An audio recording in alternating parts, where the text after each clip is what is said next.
morning everyone, and welcome on this lovely November sunny morning to a second video of Short and Sweet. Short and Sweet are services for children and people of every age to join in and have fun. We're going to celebrate Stir Up Sunday, and this Sunday coming on the 22nd of November is when everybody decides to stir themselves up. Stir themselves up with what? We'll find out in a moment's time. Now, what I need you to do is to go and find, with an adult, a bowl and a wooden spoon if possible. If you can't find a wooden spoon, don't worry. A plastic spoon, a metal spoon, or even a pretend spoon will do brilliantly. So while I go off and find mine, will you go off and find yours, please? Thank you. Right, have you come back with your bowl and your spoon? Here's my bowl, and you might have had a very small wooden spoon like I've got, or you might have found a metal spoon, or look what I found from my next door neighbour Chris, a big red spoon, brilliant for stirring with, like this. Right, so there's my bowl ready for what we're going to do later on, and now I'm going to start with my story. Now, as I said, this is a short and sweet video, and short and sweet video are services across the Golden Cap team which I helped to organise and lead. And this one is for Stir Up Sunday. And the story I'm going to tell today is called The Wooden Spoon. On the wall of Mrs. Johnson's farmhouse kitchen were a line of different kitchen utensils, and tucked away at the back was an enormous wooden spoon. It was at the back because the only time it was used was at the end of November. And I don't know whether you'll be able to see the utensils hanging up at the back. Can you spot the wooden spoon? This made the wooden spoon very sad because he thought he wasn't very useful to Mrs. Johnson. However, what he'd forgotten was that although he was only taken down once a year, he was used for a very important occasion.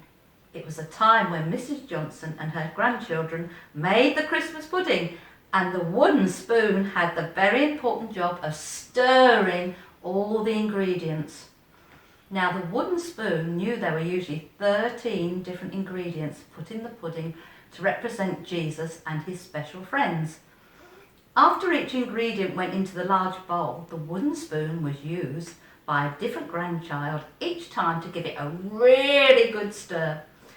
Over the many years, he had seen all the children grow from small babies to toddlers to school children to even bigger. Now, I'm going to stop my story now at this point, and I'm going to go into the kitchen, but I'm going to go and wash my hands first and get ready for making the Christmas pudding. Stir up, stir up, stir up the Christmas pudding. Stir up, stir up, stir up for Advent coming. Right, I'm in the kitchen now and I've washed my hands, and while I've been doing that, Max has been teaching you a special stir up verse, very short, that Laura was singing, so I hope you're going to be able to join in with me and sing even better. Now, we finished when I was reading this part of the book on the fact that there were 13 different ingredients to put in the Christmas pudding that represented Jesus and his special friends. So I want you to keep an eye and a count on how many ingredients I put in the Christmas pudding to stir up. I'll carry on with the next two bits of the story. This year it was Benjamin, as the youngest, to give the first stir, and Jack, the oldest, would then have the hardest job to stir every ingredient to make sure the pudding was just right for cooking. The first of the main 13 ingredients was flour, and as Benjamin took hold of the very special wooden spoon and put it into the bowl, the spoon made sure that he stirred from east to west. Now, in my house, it's this way, from east to west. So perhaps you can ask which way you should be stirring to see whether you're doing the east to west, the way the wise men travelled. This was because the wooden spoon knew that it had to be stirred this way, because when they went to visit Jesus in the stable, they travelled from east to west. There's the picture of the wooden spoon stirring the pudding.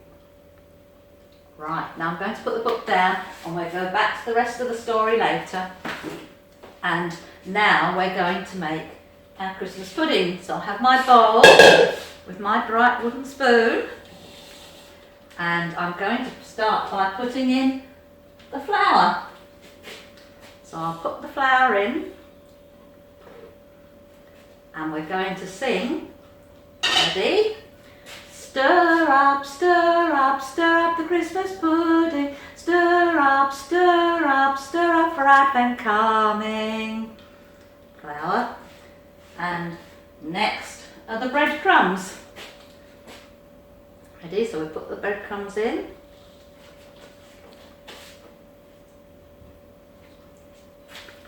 Right, now we're going to stir the flour and the breadcrumbs together and sing, stir up, stir up, stir up the Christmas pudding. Stir up, stir up, stir up for Advent coming. Now, the next one is the sugar. Couldn't find the sugar for a minute. And there it was with its label on, so we'll put the sugar in. There it goes. And we'll sing, stir up, stir up, stir up the Christmas pudding. Stir up, stir up, stir up the Advent coming. Put that out the way. And then we will go to the things I like best. The sultanas and the raisins and the currants, which make it smell beautiful. So in we go. And we're saying, stir up, stir up, stir up the Christmas pudding. Stir up, stir up, stir up for Advent coming. Now that was the raisins, and now the sultanas. Stir up, stir up, stir up the Christmas pudding. Stir up, stir up, stir up for Advent coming. And last of all, the currants.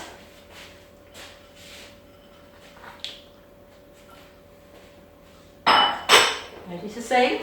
Stir up, stir up, stir up the Christmas pudding. Stir up, stir up, stir up for Advent coming. This reminds me of when I went to Marshwood School for an assembly last year, and with Mrs. Hillier, who helped me make the Christmas pudding, we made it with all the children from Marshwood, and then I think they had some as well afterwards, so once it was cooked. Now the next things to go in are these here. So first of all, peel. I hope you're still counting. And we sing, stir up, stir up, stir up the Christmas pudding. Stir up, stir up, stir up for Advent coming. Then the cinnamon. Oh, wonderful smell of cinnamon. If only you were here, you could smell it all as well. Stir up, stir up, stir up the Christmas pudding. Stir up, stir up, stir up for Advent coming. And then the mixed spice. Stir up, stir up, stir up for Christmas pudding. Stir up, stir up, stir up for Advent coming. Right, the very last three things. Are you still counting? Apple juice. Stir up, stir up, stir up the Christmas pudding. Stir up, stir up, stir up for Advent coming. The butter. Come out. Stir up, stir up, stir up the Christmas pudding. Stir up, stir up, stir up for Advent coming. Right, and lastly, the eggs. Stir up, stir up, stir up the Christmas pudding. Stir up, stir up, stir up for Advent coming. Well done, everybody. Right, that's our pudding. Or is it? How many things did we have? We put in the flour, the breadcrumbs, the sugar, the raisins, the currants, the sultanas, the peel, the cinnamon, the mixed spice, the apple juice, the butter that's stuck in its bowl and won't come out, and the eggs. How many was that? Were you counting?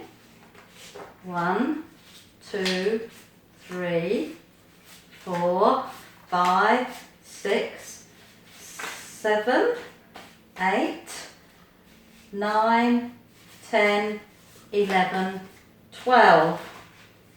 12 things. So what have I forgotten? We put lots of different things in Christmas puddings. You might make one at home and it have really different things in it. It's the one I put in. And sometimes we have to think about what we're putting in Christmas puddings because of people with allergies, things you can't particularly eat. So Christmas puddings will vary. But mine usually has 13 in. Now I wonder, I'm just thinking what I've left out. I actually haven't left out any ingredient, but what I want to put in now, and I want us all to put in, is as we're stirring, is love. Now, I just want you to sit and think for a minute about who you love and what is special to you and what you'd like to stir in to your Christmas pudding. And I'm going to do the same.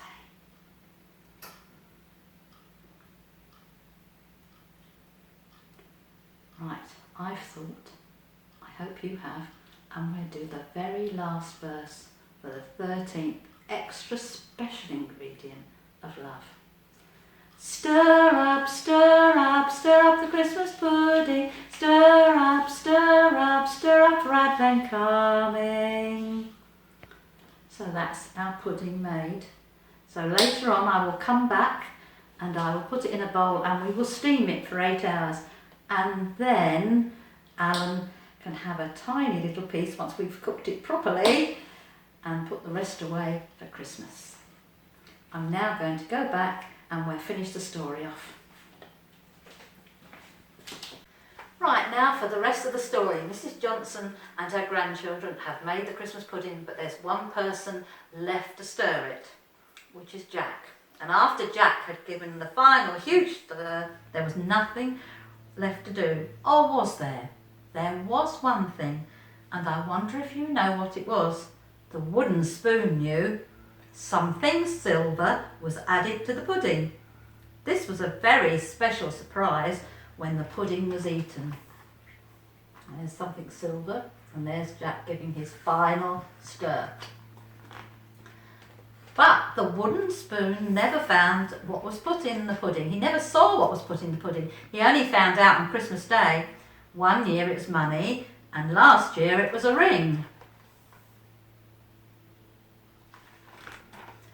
I wonder what it will be this year, thought the wooden spoon. After everyone had finished stirring the pudding, the wooden spoon was washed in hot soapy water and dried carefully by Millie and Caitlin. And then he was hung up on his usual hook at the back for another year. Oh dear, he thought, my outing is over and all I did was stir the Christmas pudding. What he didn't realise was that he was a very important part of the start of getting ready for Christmas. He had taken part in Stir Up Sunday. On Christmas Day, after the Johnson family had eaten their turkey for Christmas dinner, the pudding was carried out and put in the middle of the table. It was resplendent with a piece of holly in the middle. There's the beautiful Johnson Christmas pudding. Everyone round the table had some Christmas pudding. The wooden spoon on the wall at the back could see everyone tucking into their special treat. I wonder who will find the surprise in their pudding this year, he thought. All of a sudden Owen shouted out excitedly that he'd found something sparkling in his pudding. Look, look! Annabelle rushed over to help him pull it out, and you'll never believe what she had in her hand. Let me see. A silver spoon, just like our wooden spoon. How proud he was. No one else hanging on the wall had a silver copy made of them and put in the most important pudding of the year. That night the wooden spoon went to sleep with a big smile on his face and would never again be upset that he was only once used in a year. There he is with his smile, thinking about next year when he was used again in the very special Christmas pudding. Right, now we finished the story, I'm going to use my special jar which I used in our first video, which celebrated the rainbow, and there's the rainbow on the back, and in that time they had 7 rainbows in the jar. Now I expect you can guess what we'll have in the jar this time. And let's pull out the yellow one first. Oh, right. Wooden spoon shapes. And that one has loving. We've already thought about love as we stirred our Christmas pudding. And perhaps you can remember the things you thought of then. And we'll just put them down there. So, love. And help. How can you help? You've thought about love and who you love. Now, who could you help? People you love, yes, but there might be other things you can do to help. Now the blue one. Oh, this is one way you can help. That's by smiling, by giving everyone a smile.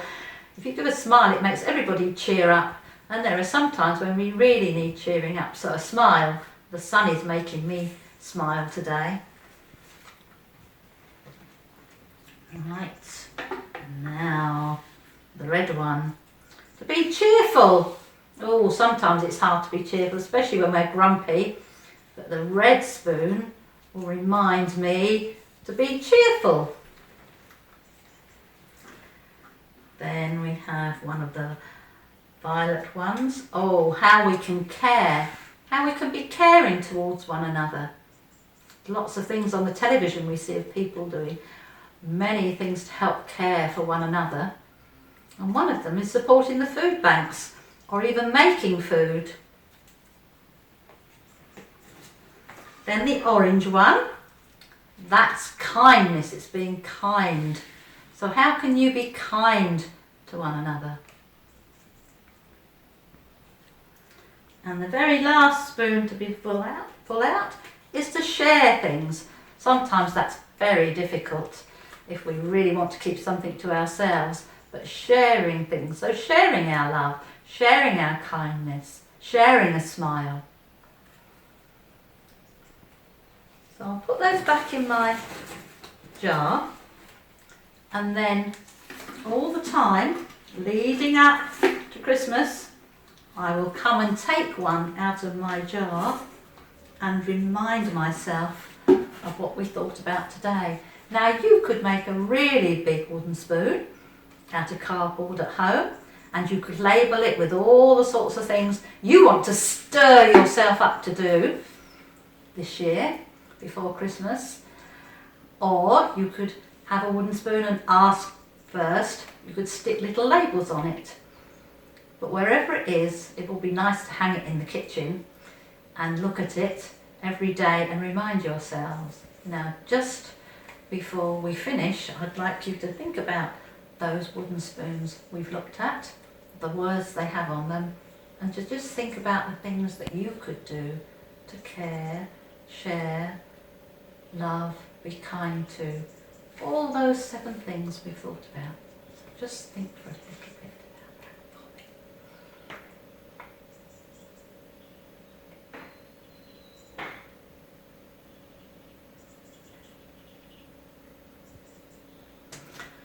I hope you make wonderful wooden spoons, and please, if you have the time, take a photograph and send to me and the Golden Cap team on the website. That would be absolutely brilliant. Finally, I'd like to finish by saying some thank yous. First of all, a thank you to the Johnson family for inspiring me to write my book about the wooden spoon. For my friend Faye, for the wonderful, brilliant illustrations to go with my story, for Laura for her singing, for Matt Allen for his patience on filming again and again, and to Max for his help and support in producing the video, and also for his mum for her help as well. Thank you very much everyone, hope to see you soon. Bye bye.